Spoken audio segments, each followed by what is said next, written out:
മലയാളികൾ എല്ലാവരും ഒത്തൊരുമിച്ച് നിന്ന് ഏത് ദുരന്തത്തെയും പ്രതിസന്ധികളെയും നമ്മൾ തരണം ചെയ്യുമെന്ന് തെളിയിച്ച ഒരു കലോത്സവം കൂടിയായിരുന്നു. അതിന്റെ ഉദാഹരണമാണ് വെള്ളാർ മലയിലെ വിദ്യാർത്ഥികൾ എല്ലാവരും ചെയ്ത് നൃത്ത ആവിഷ്കാരം. അതെ, ഒപ്പം തന്നെ ഇപ്പൊ നമുക്ക് ഈ ഒരു കലോത്സവത്തിന് ഒരു പ്രത്യേകതയുണ്ട് ദേവിക. കാര്യം അന്യം നിന്ന് പോകുന്ന നമ്മുടെ ഗോത്ര കലകളുണ്ട്. ആ ഗോത്ര കലകളുടെ ഒരു വീണ്ടെടുക്കൽ കൂടി തന്നെയാണ് നമ്മുടെ ഈ കലോത്സവം. അതെനിക്ക് തോന്നുന്നു പ്രേക്ഷകർക്കെല്ലാം മനസ്സിലായി കഴിഞ്ഞു. കാരണം അവരുടെ വേഷങ്ങളൊക്കെ കാണുമ്പോൾ തന്നെ നമുക്കറിയാം ഒരു മംഗലം കളി അല്ലേ, മംഗലകളി അല്ലേ.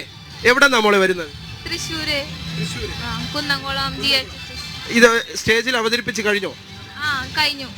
എ ഗ്രേഡോ അങ്ങനെ എന്തെങ്കിലും? റിസൾട്ട് വന്നിട്ടില്ല. വലിയ പ്രതീക്ഷയിൽ കാത്തിരിക്കുകയാണ്. ഒന്നും അല്ല കാര്യം അല്ലേ, നമ്മൾ പങ്കെടുത്തു മത്സരിച്ചു എന്നത് തന്നെയാണ് ഏറ്റവും വലിയ കാര്യം. അത് തന്നെയാണ് കലോത്സവത്തിന്റെ ലക്ഷ്യവും. എന്നാലും അവരുടെ ആ മംഗലം കളി നമുക്കൊന്ന് കണ്ടിട്ട് അതെ ആ ഒരു പെർഫോമൻസിലേക്ക്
കൈയടിച്ചേ ഒന്ന്.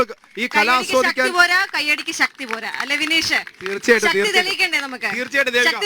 ആവേശത്തിൽ എല്ലാരും ഒന്ന് കൈയടിച്ച് ഗംഭീരമായിട്ട്.